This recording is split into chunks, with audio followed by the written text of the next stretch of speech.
نحمده ونصلي على رسوله الكريم اما بعد فاعوذ باللہ من الشیطان الرجیم بسم اللہ الرحمن الرحیم۔ تو یہاں پر مثالوں کے ساتھ دلائل کے ساتھ بتایا گیا کہ آخرت کی کامیابی کے لیے کسی ماہر کو رہنما بنانا ضروری ہے۔ وجہ اس کی یہ ہے کہ آخرت کا تعلق غیب کے ساتھ ہے، یعنی آخرت میں جو کچھ ہوگا وہ ابھی ہم دیکھ نہیں سکتے، تو ہمیں صرف اس کا علم دیا گیا ہے، اور وہ ایسا علم ہے کہ جو ہمیں دنیاوی سورسز سے حاصل نہیں ہو سکتا، کیونکہ آخرت کی باتیں تو ابھی ظہور میں آئی نہیں نا، ہمارے سامنے ظاہر ہی نہیں ہوئی ہیں۔ جس وقت وہ ظاہر ہو جائیں گی اس وقت ہم اپنی آنکھوں سے دیکھ لیں گے، پھر ہمیں کسی اور سے پوچھنے کی ضرورت نہیں، پھر ہمیں سامنے نظر آ رہا ہوگا کیا سوال جواب ہو رہے ہیں، کیا نتائج نکل رہے ہیں، تو ہمیں کس طرح کی زندگی گزارنی چاہیے تھی۔ لیکن پھر ٹائم گزر چکا ہوگا، وقت گزر چکا ہوگا، پھر ہم اپنے اعمال میں تبدیلی نہیں کر سکتے، پھر ہم نے انجام کو بھگتنا ہے۔ تو اس سے پہلے ہمیں کس علم کے پیچھے چلنا ہوگا؟ جو وحی کے ذریعے انبیاء علیہ الصلوۃ والسلام تک پہنچا، اور اس کے بعد جو انبیاء علیہ الصلوۃ والسلام کے وارثین تھے انہوں نے اگلی امت تک پہنچایا۔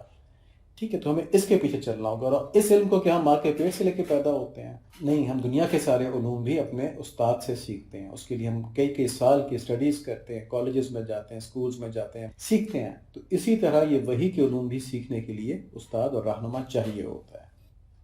اب ایک غلط فہمی کہ ہم دین کا علم تو خود بھی حاصل کر سکتے، ضروری تھوڑی ہے کہ رہنما حاصل کر کے اس کے پیچھے ہی چلیں۔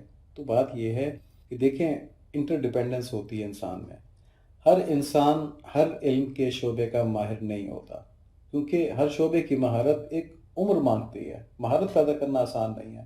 تو جو ڈاکٹرز ہیں وہ ڈاکٹری کے اندر ماہر ہوتے ہیں، انجینئرنگ میں نہیں ہوتے۔ مکان بنانے کے لیے ان کو انجینئرز کے پاس جانا ہوتا ہے، جو انجینئرز ہوتے ہیں وہ اپنے علاج کے لیے ڈاکٹرز کے پاس جاتے ہیں۔ اسی طرح جو دنیا کے شعبوں کے اندر ماہر ہوتے ہیں، چاہے وہ انجینئرز ہیں، چاہے ڈاکٹرز ہیں، چاہے وہ فوجی ہیں، چاہے وہ ادیب ہیں، دین کے معاملات کے لیے ان کو جن لوگوں نے اپنی زندگی دین کا علم حاصل کرنے کے لیے کھپائی ہے، اس کو اپنا ذوق بنایا، ان کے پاس جانا پڑے گا۔ جس طرح جن کے پاس دین کا علم ہے، جنہیں ہم عالم کہتے ہیں، علماء کہتے ہیں یا مشائخ کہتے ہیں، وہ اپنا جسمانی علاج نہیں کر سکتے، اس کے لیے ان کو ڈاکٹر کے پاس ہی جانا پڑے گا۔ ہو سکتا ہے ڈاکٹر کافر ہو، لیکن اس کے پاس مہارت ڈاکٹری کی ہے۔ ٹھیک ہے، تو ان کو اپنے جسمانی صحت کے لیے اس دنیاوی ڈاکٹر کے پاس جانا ہوگا، لیکن دنیاوی ڈاکٹر کو اپنی روحانی صحت کے لیے، آخرت بچانے کے لیے ان علماء اور مشائخ کے پاس جانا ہوگا۔ تو اسے انٹر ڈیپینڈنس کہتے ہیں۔ اگر ہر آدمی دین کا اتنا گہرا علم حاصل کرنے میں لگ جائے کہ اسے کسی کی پیروی کی ضرورت نہ پڑے اور وہ اس میں خود ہی ماہر ہو جائے، جیسا کہ ایک قابل ڈاکٹر ڈاکٹری میں ماہر ہوتا ہے، تو پوری زندگی ہر آدمی کی دین سیکھنے میں لگ جائے گی، کیونکہ وحی کے علوم ظاہر ہے دنیاوی علوم سے زیادہ گہرے ہوتے ہیں۔ وحی کے علوم ہے نا، تو اللہ تعالیٰ کے بھیجے ہوئے علوم ہے جو انسان اپنی صلاحیتوں سے حاصل نہیں کر سکتا، یہ تو اس نے نقل در نقل سیکھنے ہیں۔ تو جتنی عمر، جتنے 5-6 سال MBBS کرنے میں لگتے ہیں، اس سے کہیں زیادہ سال اس وحی کے علوم کو سیکھنے میں اور شیطان اور نفس کے داؤ کو جاننے میں اور ان سے کس طرح اپنے آپ کو بچانا ہے، اس میں خرچ ہو جاتے ہیں۔ تو اگر ہر آدمی اس کے اندر پڑے گا تو پھر مسلمان دنیا کا کوئی اور کام نہیں کر پائیں گے۔ اس لیے اللہ تعالیٰ نے شعبے بنائے ہیں کہ کچھ لوگ دین کا کام سیکھیں اور کچھ لوگ دنیاوی معاملات میں آگے بڑھیں، اور دونوں اپنی ضروریات، یعنی دین دار لوگ اپنی دنیاوی ضرورتیں دنیا دار لوگوں سے حاصل کر لیں، اور دنیا دار لوگ اپنی دینی ضرورتیں دیندار علماء سے اور مشائخ سے حاصل کر لیں۔ تو یہ انٹر ڈیپینڈنس ہے، ساری دنیا میں ایسے ہی چلتا ہے۔ تو دین کے معاملے میں خالی شیطان وسوسہ ڈالتا ہے، نہیں، ہم خود کر لیں گے۔ ابھی تک جو ہم نے بات کی، یہ ہم نے بات کی ہے لاجیکل، جو انسان کا رہنے سہنے کا انداز ہے اور آپس میں انٹر ڈیپینڈنس ہے، اس کو ہم نے دلیل بنا کے، آرگومنٹ بنا کے اس پہ بات کی ہے، اور ہم نے یہ ثابت کیا ہے کہ دینداری ایک الگ شعبہ ہے، اور اسی طرح دنیا کے الگ الگ شعبے ہیں، ہر شعبے کے ماہر الگ ہوتے ہیں، دوسرے لوگ ان ماہروں سے فائدہ اٹھاتے ہیں اپنی ضرورتوں کے لحاظ سے۔ اب ہم دین کسی ماہر سے سیکھنے کے بارے میں قرآن شریف کی آیات اور احادیث دیکھتے ہیں۔ سورہ قاف کے اندر آیت نمبر 37 ہے، إِنَّ فِي ذَلِكَ لَذِكْرًا لِمَنْ كَانَ لَهُ قَلْبٌ أَوْ أَلْقَى السَّمْعَ وَهُوَ شَهِيدٌ۔ اس یعنی جو آیات ہیں قرآن شریف کی، اس میں ہر صاحب دل کے لیے عبرت ہے، اس میں سبق ہے ہر صاحب دل کے لیے، اور اس کے لیے جو متوجہ ہو کر کان لگائے، اور کان لگا بھی رہا ہو اور دل کے ساتھ بھی وہاں پر حاضر ہو، اس سماعت کو دل سے سن رہا ہو۔ معرف الحدیث اور تفسیر مظہری میں اس آیت کی تفسیر اس طرح لکھی ہے کہ صاحب قلب سے مراد اس امت کے وہ کاملین ہیں جنہوں نے کہ اپنے آپ کو وقف کر دیا دین کا علم، نہ صرف علم سیکھنے میں بلکہ اس کو عمل میں لانے کے لیے نفس کو فنا کرنے میں۔ ٹھیک ہے، یعنی وہ علم بھی ان کے پاس ہے، اس کے اوپر عمل بھی ان کے پاس ہے، یہ کاملین ہے۔ تو ان کو قرآن سے ہدایت صحیح معنوں میں ملی ہے کہ ان کے عمل کے اندر بھی قرآن آ چکا ہے۔ اور کان لگا کر سننے والے کون ہیں؟ جو ان کاملین کے پیچھے چلتے ہیں۔ اب ہر ایک کی سمجھ تو اتنی نہیں ہے نا کہ وہ قرآن کے سارے علوم حاصل کر سکے، ہر ایک کے تقویٰ کا لیول اور دل کے نور کا لیول اتنا نہیں ہے کہ قرآن کے سارے مضامین وہ لے سکے، نبی صلی اللہ علیہ وآلہ وسلم کی ساری باتیں سمجھ سکے۔ تو جو نہ بھی سمجھ پائے اس پہ عمل کر لے، بس یہ کافی ہے، کیونکہ اللہ تعالیٰ عمل کا پوچھیں گے وہاں پہ۔ جیسے جب ہم ڈرائیونگ کر رہے ہوتے ہیں تو ہمیں اس کے میکینکس کا نہیں پتہ ہوتا کہ اسٹیئرنگ موڑ ہے تو پہیہ کس طرح مڑ رہا ہے، انجن کس طرح چل رہا ہے، پاور کس طرح ٹرانسمٹ ہو رہی ہے، لیکن ہمیں یہ پتہ ہے کلچ دبائیں گے تو اس طرح ہو جائے گا، اسٹیئرنگ موڑیں گے تو اس طرح ہو جائے گا۔ تو بس عام مسلمان کے لیے یہی جاننا ضروری ہے کہ ہم نے اعمال کیا کرنے ہیں۔ اس آیت میں یہ معلوم ہوا کہ ہدایت لینے کے دو طریقے ہیں، ایک یہ کہ آدمی خود صاحب دل ہو جائے، اور یہاں دل سے مراد یہاں پہ اللہ تعالیٰ نے صاحب علم بھی نہیں کہا ہے، صاحب دل کا ہے۔ تو دل وہ دل کہ جس کے اندر اتنا تقویٰ آ چکا ہو، ہدی للمتقین ہے نا قرآن، کہ متقین کے لیے ہدایت ہے، تو اس میں اتنا تقویٰ آ چکا ہو کہ وہ قرآن سے ہدایت لے سکتا ہو۔ اگر ایسا نہیں ہے، آدمی نفس پرست ہے ابھی، تو اپنی ول پاور کو یوز کر کے، قوت ارادی کو یوز کر کے ان لوگوں کے پیچھے چلے، جس طرح یہ کہتے ہیں اس طرح عمل کر لے، تو یہ بھی کامیاب ہے۔ ٹھیک ہے، اگر اس نے کہا کہ نہیں ہے میری سمجھ میں یہ بات تو نہیں آ رہی، مگر کیونکہ ہمارے علماء نے بتایا کہ یہ اس طرح سے ہونا ہے تو اس کو اس طرح ہی کریں، یہ چیز حرام ہے یہ چیز حلال ہے، تو وہ بھی کامیاب ہے۔ اب اسی موضوع پہ سورہ نحل کی آیت نمبر 43 ہے، وَمَا أَرْسَلْنَا مِن قَبْلِكَ إِلَّا رِجَالًا نُوحِي إِلَيْهِمْ فَاسْأَلُوا أَهْلَ الذِّكْرِ إِن كُنتُمْ لَا تَعْلَمُونَ، کہ آپ سے پہلے بھی ہم مردوں کو ہی بھیجتے رہے جن کی جانب وحی اتارا کرتے تھے، بس اگر تم لوگ نہیں جانتے ہو تو اہل علم سے دریافت کر لو۔ یعنی آپ صلی اللہ علیہ وآلہ وسلم سے پہلے بھی اللہ تعالیٰ مردوں کو بھیجا کرتے تھے، فرشتوں کو نہیں بھیجتے تھے رسالت دے کے۔ تو اگر کفار کو مخاطب کر کے کہتے ہیں اللہ تعالیٰ تم اس بات کو نہیں جانتے، تو جو اہل کتاب میں سے جانتے ہیں، علماء ہیں، ان سے پوچھ لو۔ تو یہ آیت اس خاص موقع پر نازل ہوئی تھی کہ آپ صلی اللہ علیہ وآلہ وسلم کی نبوت کا کفار اس وجہ سے بھی انکار کرتے تھے کہ ان کے خیال میں اللہ تعالیٰ کی طرف سے کوئی پیغمبر انسان کی صورت میں نہیں ہونا چاہیے، بلکہ کوئی فرشتہ آنا چاہیے جو اللہ تعالیٰ کا پیغام پہنچائے۔ تو اس پہ اللہ تعالیٰ ان کفار کو فرما رہے ہیں کہ تمہیں اگر علم نہیں ہے تو اندازے مت لگاؤ، بلکہ اہل کتاب کے علماء سے پوچھ لو کہ ہم پہلے بھی انسانوں ہی کو پیغمبر بنا کر بھیجتے تھے۔ معارف القرآن میں اس آیت کی تفسیر میں لکھا ہے کہ گو یہ آیت نازل تو ایک خاص موقع پر ہوئی ہے، لیکن اس کے الفاظ میں کوئی کوالیفیکیشن نہیں ہے، کوئی تخصیص نہیں ہے کہ جی یہ صرف اسی موقع کے لیے ہے، بلکہ یہ عام ہے کہ جو لوگ دین کی باتیں نہیں جانتے، نہیں سمجھتے، ان پر یہ فرض ہے کہ جو جانتے ہیں، جو سمجھتے ہیں، ان سے پوچھ کر اس پر عمل کریں۔ تو یہاں پہ تقلید کرنے کا کہا گیا ہے۔ اور پھر میں کہوں گا کہ ایک MBBS ڈاکٹر 2 کتابیں پڑھ کے یہ نہیں کہہ سکتا کہ مجھے دین آ گیا، کیونکہ دین وہ چیز ہے جو آپ صلی اللہ علیہ وآلہ وسلم نے پریکٹس کر کے دکھایا ہے۔ ٹھیک ہے، اس کا جو ایک اوپر شکل ہے وہ قرآن شریف ہے، لیکن اس کی عملی شکل نبی صلی اللہ علیہ وآلہ وسلم کی سنت ہے، اور پھر ایک ذوق بن جاتا ہے عبدیت کا اس دین پر چلتے چلتے۔ پھر اس کے بعد وہ باتیں جو نبی صلی اللہ علیہ وآلہ وسلم کے دور میں نہیں تھیں تو ان کے ہمارے پاس حکم واضح طور پہ موجود نہیں ہے، اس کا حل ہم اس ذوق کے ذریعے نکالتے ہیں جو عبدیت کا نبی صلی اللہ علیہ وآلہ وسلم کی پیروی کرتے کرتے بن گیا ہوتا ہے۔ اب ایک بہت بڑی مثال ہے اللہ تعالیٰ کی طرف سے ہم کو سمجھانے کے لیے کہ دین کے معاملے میں استاد تو پکڑنا ہی پڑتا ہے۔ دیکھیں سورہ کہف کے اندر حضرت موسیٰ علیہ السلام جو ایک بہت جلیل القدر پیغمبر تھے، ان سے کسی نے پوچھا کہ اس وقت دنیا میں سب سے بڑا عالم کون ہے، کیونکہ پیغمبر تھے اور پیغمبر ہی کو شریعت کا علم سب سے زیادہ ہوتا ہے، تو ان کے منہ سے نکل گیا کہ میں ہی ہوں۔ تو اس پہ اللہ تعالیٰ نے فرمایا کہ آپ کو یوں نہیں کہنا چاہیے تھا، بلکہ یوں کہتے اللہ بہتر جانتے ہیں۔ اب دیکھیں ہم نے خضر علیہ السلام کو بھی رکھا ہوا ہے جن کے پاس وہ علم ہے جو آپ کو نہیں دیا گیا۔ شریعت کا علم سارا آپ کے پاس ہے، آپ کو دیا گیا ہے، آپ پیغمبر ہیں، لیکن ہم نے ان کو تکوینیات کا علم دیا، علم لدنی دیا ہے جو آپ کو نہیں دیا ہے۔ تو انہوں نے یہ علم سیکھنے کی خواہش کی، تو سورہ کہف کے اندر آیت نمبر 66 میں ہے، قال له موسى هل اتبعك على ان تعلمني مما علمت رشدا۔ موسیٰ علیہ السلام نے خضر علیہ السلام سے فرمایا کہ کیا میں آپ کے ساتھ اس غرض سے رہ سکتا ہوں کہ آپ کو بھلائی کا جو علم اللہ تعالیٰ کی طرف سے خصوصیت سے عطا ہوا ہے اس کا کچھ حصہ مجھے بھی سکھا دیں۔ تو ان آیات سے معلوم ہوا کہ یہ وحی کے علوم جو ہیں یہ محض اٹکل پچو سے نہیں چلتے. ایک پیغمبر بھی ایک خاص قسم کا علم سیکھنے کے لیے حضرت خضر علیہ السلام کے پاس گئے جن کو اللہ تعالیٰ نے وہ دیا ہوا تھا. تو قرآن شریف کی ان آیات سے ہم کو یہ بڑا واضح ہو گیا کہ دین کا علم اپنے سے ماہر سے سیکھنا ضروری ہے اور فرض ہے. جب اللہ تعالیٰ نے یہ فرمایا نا تم نہیں جانتے تو ان سے پوچھ لو جو جانتے ہیں، تو فرض ہے. بہت سی جگہوں پہ اللہ تعالیٰ نے یہ بھی کہا ہے کہ دین میں جو بات کرو دلیل کے ساتھ کرو، اٹکل پچو نہ کرو. اگر تمہارے پاس دلیل ہے تو لے کے آؤ. تو وہاں دلیل کیا ہے؟ وہاں وحی کے علوم سے دلیل آئے گی. وہاں پر اپنی عقل کا نہیں آئے گا کہ نہیں میرا یہ خیال ہے، دیکھیں جی مطلب یہ تو اس طرح ہونا چاہیے، اس طرح حلال ہے، اس طرح حرام ہے. کیونکہ جب آدمی دلائل بنانے پر آئے اور اس کا نفس بیمار ہو تو ایک فلسفی نے یہ کہا ہے کہ خوبصورت عورت سے شادی کا پہلا حقدار اس کا باپ یا اس کے بھائی ہوتے ہیں، کیونکہ ان کے گھر میں آئی ہوئی ہے وہ. تو کسی اور کو اس سے شادی کرنے کا حق بعد میں ہونا چاہیے. اس کی خوبصورتی کا حق پہلا اس کے باپ اور اس کے بھائی پر ہے. اس نے ایک لاجک بنا لی، ایک دلیل بنا لی اس نے اپنے نفس کی خواہش کے لحاظ سے. اب کتنی غلط دلیل ہے، کتنی گھٹیا بات ہے، لیکن ایک فلسفی نے یہ بات کہی ہوئی ہے اور اس کو حضرت تقی عثمانی صاحب نے اپنی کتاب میں تحریر فرمایا ہے اور نام بھی بتایا اس جدید فلسفی کا، ابھی میرے ذہن میں نہیں ہے. اب دیکھیں ہم عوام کو علماء سے پوچھنے کے بارے میں جو نبی صلی اللہ علیہ وآلہ وسلم نے نصیحتیں فرمائی ہیں ہم وہ دیکھتے ہیں. حضرت عبداللہ بن عباس رضی اللہ تعالیٰ عنہ حضور صلی اللہ علیہ وآلہ وسلم سے روایت کرتے ہیں کہ حضرت عیسیٰ ابن مریم علیہ السلام فرمایا کرتے تھے زندگی میں پیش آنے والے معاملات تین ہی ہیں. ایک معاملہ وہ ہے جس کی ہدایت تمہارے لیے واضح ہے پس تم اس کی اتباع کرو.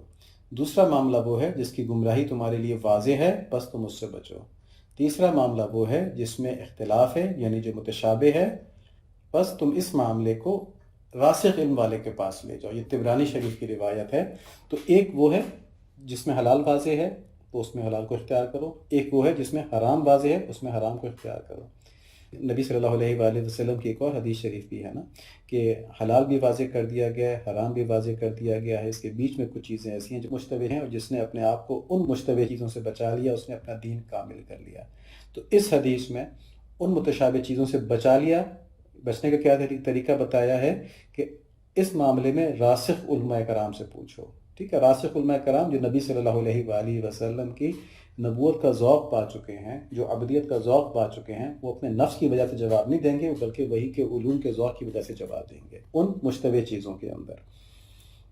اور آج کل تو اللہ تعالیٰ معاف فرمائے جو ابھی تک ظاہر میں مانے ہوئے حلال اور حرام تھے لوگ اس کے اوپر بھی اعتراض کر رہے ہیں. تو یہاں مشتبہ باتوں کی بات نہیں بلکہ واضح باتوں کو بھی مشتبہ بنانے کی کوشش ہو رہی ہے. فتنے کا دور ہے، اس میں تو بہت ضروری ہے کہ راسخ علماء کے ساتھ آدمی جڑ جائے.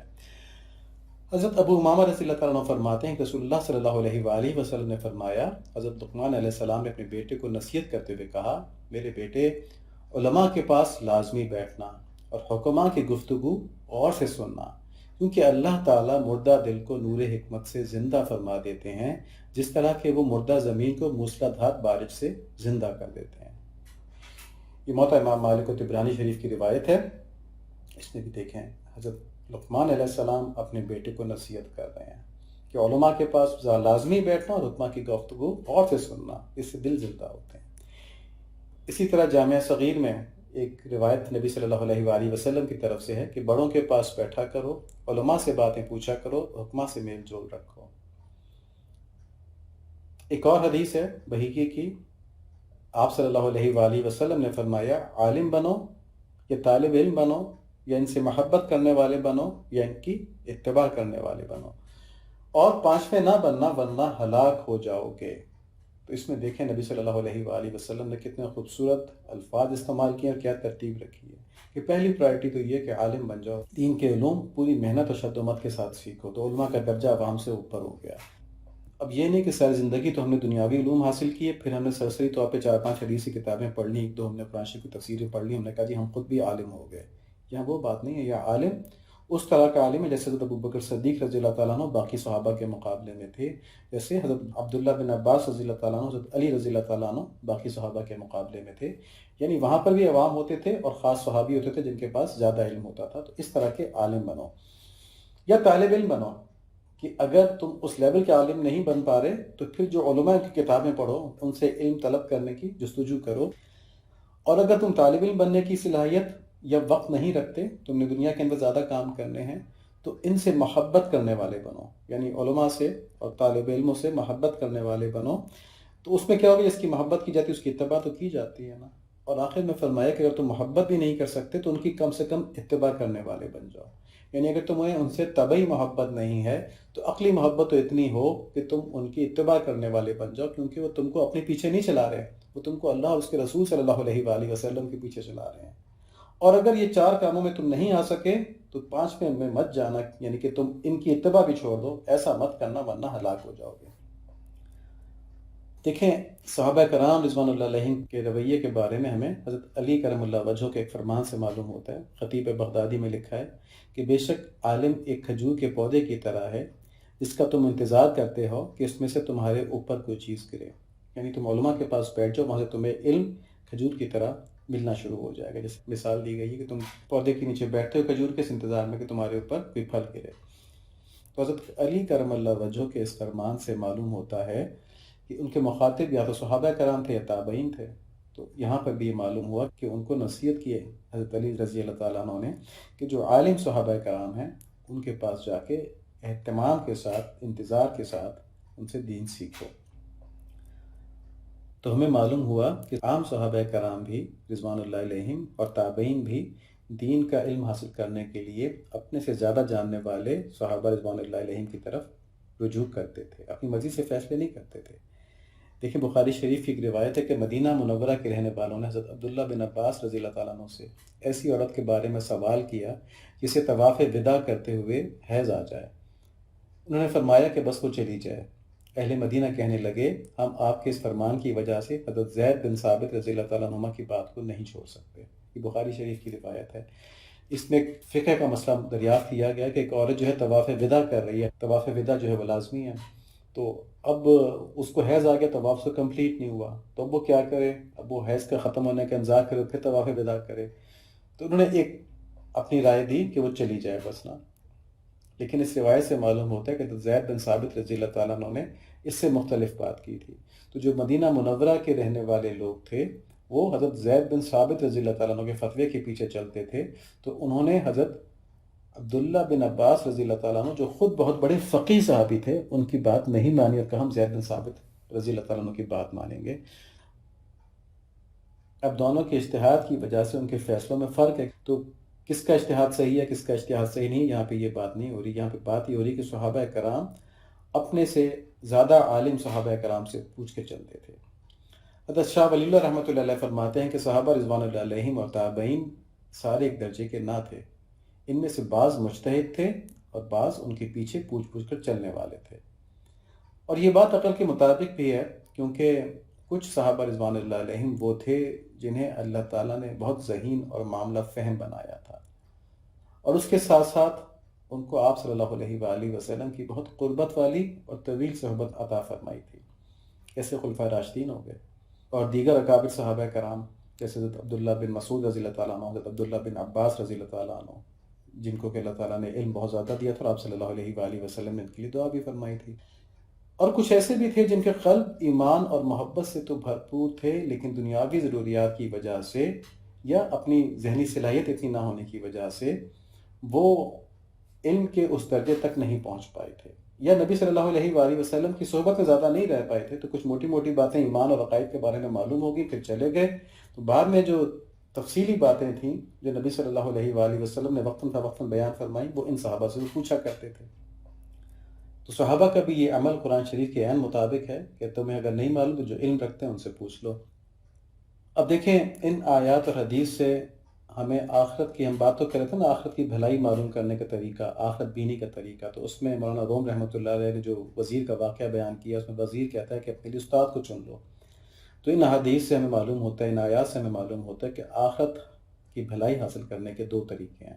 ایک یہ کہ انسان اپنے اندر اتنی علمی قابلیت اور تقویٰ پیدا کر لے کہ پھر وہ قرآن اور سنت میں خود تحقیق کے ذریعے اپنے رب کی رضا کا طریقہ معلوم کر لے، حلال حرام کا معلوم کر لے۔ لیکن یہاں پہ ان حلال اور حرام کی بات ہو رہی ہے جو کلیئرٹی کے ساتھ سنت میں اور قرآن میں نہیں معلوم ہو پاتے، ٹھیک ہے، جو صحابہ کرام کے اجماع میں کلیئرٹی کے ساتھ نہیں معلوم ہو پاتے، کیونکہ یہ واقعات اس وقت ہوئے نہیں تھے۔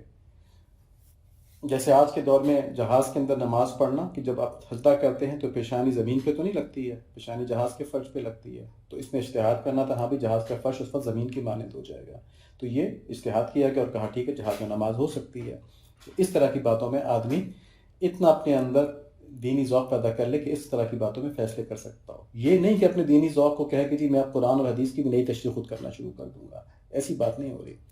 تو ایسے شخص کو مجتہد کہتے ہیں، لیکن یہ شخص بھی جیسے ہم نے کہا اپنی تحقیق کے لیے اپنے سے پہلے فقہا اور مجتہدین کے علم کو استعمال کرے گا، جیسے وہ تابعین جو مجتہد تھے وہ صحابہ کرام کے علم کو استعمال کرتے تھے، اور فقیہ صحابہ کرام نبی صلی اللہ علیہ وآلہ وسلم کی رہنمائی کے محتاج تھے۔ تو یہ تو ہو گیا ایک طریقہ۔ دوسرا طریقہ یہ ہے کہ اگر انسان میں اتنی صلاحیت نہ ہو یا اسے اتنی ریسرچ کی، اتنی گہرائی سے علم حاصل کرنے کی فراغت نہ ہو، تو پھر اس پر فرض ہے کہ کسی مجتہد کے پیچھے چلے اور اس کو تقلید کرنا کہتے ہیں۔